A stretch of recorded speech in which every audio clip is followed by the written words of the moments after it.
Hello friends, आज हम लोग ज्योग्राफी का चैप्टर 6 का चैप्टर जल संसाधन का प्रश्न उत्तर देखेंगे।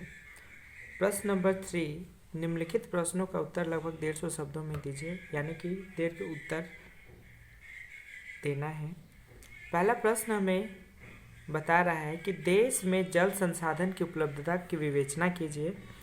इसके स्थानीय वितरण के लिए उत्तरदायित्व निर्धारित करने वाले कारकों को बताइए।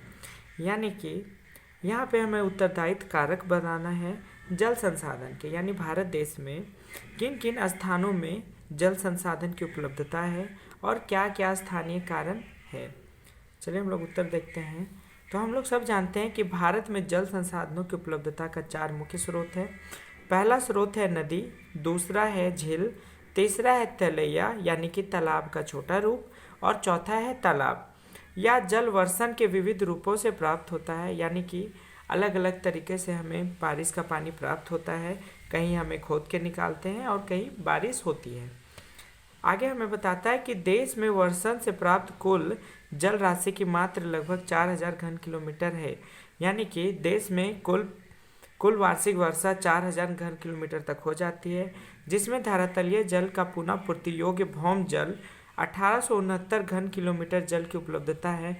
हम लोगों ने भौम जल पहले देख चुके हैं। भौम जल यानी कि भूमि से प्राप्त किया हुआ पानी, तो उसकी कितनी उपलब्धता है? तो 1869 घन किलोमीटर उपलब्धता है, जिसका केवल 60% अर्थात 1122 घन किलोमीटर ही लाभदायक उपयोग किया जाता है। यानी कि 1869 घन किलोमीटर जल का लगभग हम लोग 60% यानी कि 1122 घन किलोमीटर ही पानी का सही तरीके से इस्तेमाल करते हैं।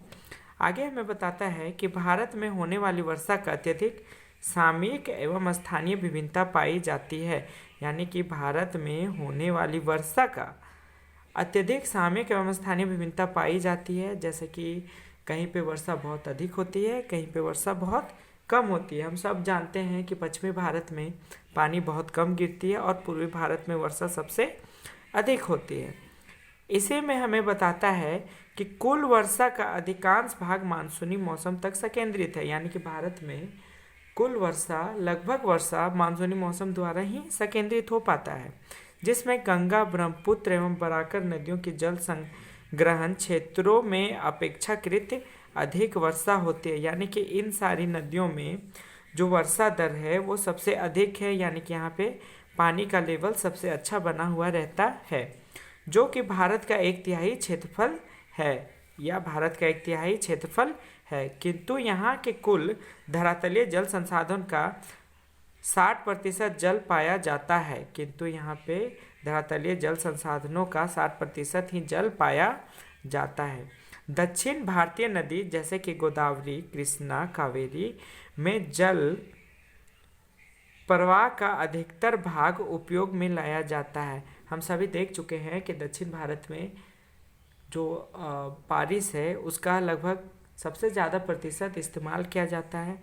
वहाँ पे पानी बहुत कम वेस्ट होता है, जबकि गंगा और ब्रह्मपुत्र नदी घाटियों में या अभी तक संभव नहीं हो पाया है। यानी कि गंगा और ब्रह्मपुत्र नदी घाटी का पानी बहुत सारा हमारे भारत में वेस्ट चला जाता है, ये उतना स्टॉपेज नहीं है। लेकिन अगर हम लोग देखें दक्षिण भारत की ओर, तो दक्षिण भारत में बहुत ज़्यादा पानी का इस्तेमाल किया जाता है। वहाँ पे बहुत कम पानी ही वेस्ट हो पाता है। नदियों में जल प्रवाह अनेक जल संग्रहण क्षेत्र, आकार तथा उनके जल ग्रहण क्षेत्रों से हुई है। वर्षा पर निर्भर करता है। भारत में नदियों एवं उनकी सहायक नदी की कुल संख्या 10,360 है। यानी कि भारत में कुल कितनी नदियों की संख्या है? 10,360। इनमें से 1869 घन किलोमीटर वार्षिक जल प्रवाह होने का अनुमान है। यानी कि इसमें 1869 घन किलोमीटर वार्षिक जल प्रवाह यानी कि बहाव, यानी कि नदी में पानी बह जाता है, जिसका केवल 32% अर्थात 690 घन किलोमीटर जल उपयोग में किया जाता है। यानी कि टोटल 10,360 नदियों में 1869 घन किलोमीटर वार्षिक वर्षा का प्रवाह होता है, जिसमें मात्र भारत में 32% ही पानी का उपयोग किया जाता है। तो आज का हमारा ये उत्तर यहीं तक रहेगा। देखने के बाद इसे लाइक, शेयर और सब्सक्राइब ज़रूर करें। धन्यवाद।